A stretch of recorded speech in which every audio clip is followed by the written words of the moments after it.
Lillis കിച്ചണിലേക്ക് ഏവർക്കും സ്വാഗതം. ഇന്ന് ഞാൻ ചെയ്യാൻ പോകുന്ന ഡിഷിൻ്റെ പേരാണ് കണവ കൊണ്ടുള്ള ഒരു തോരൻ. അതിനാവശ്യമായ സാധനങ്ങൾ: ഒരു 3-4 കണവ നന്നായിട്ട് എടുത്ത് വൃത്തിയാക്കി കഴുകി അത് വേകാനുള്ള വെള്ളം ഒഴിച്ച് വെച്ച് അതിന് ശകലം ഉപ്പിട്ട് വേവിക്കണം.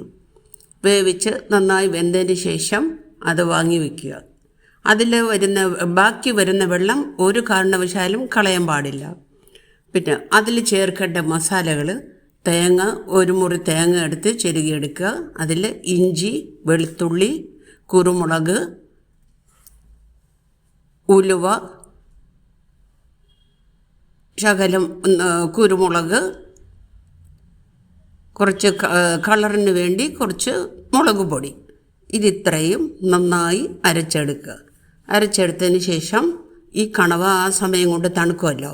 തണുത്തതിന് ശേഷം ആ കണവ എടുത്ത് നല്ല നുറുനുറായി അരിഞ്ഞെടുക്കുക.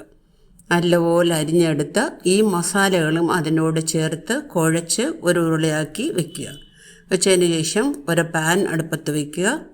വെച്ചിട്ട് പാൻ ചൂടായതിന് ശേഷം കോക്കനട്ട് ഓയിൽ ഒഴിക്കുക.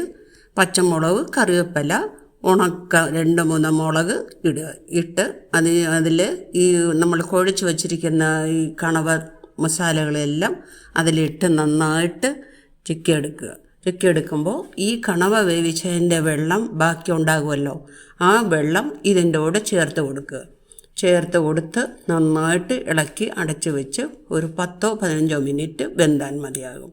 അപ്പം നല്ല സ്വാദിഷ്ടമായ കണവ കൊണ്ടുള്ള ഒരു തോരൻ നമുക്ക് കിട്ടും. അതെല്ലാവരും രുചിച്ച് നോക്കുക, അഭിപ്രായം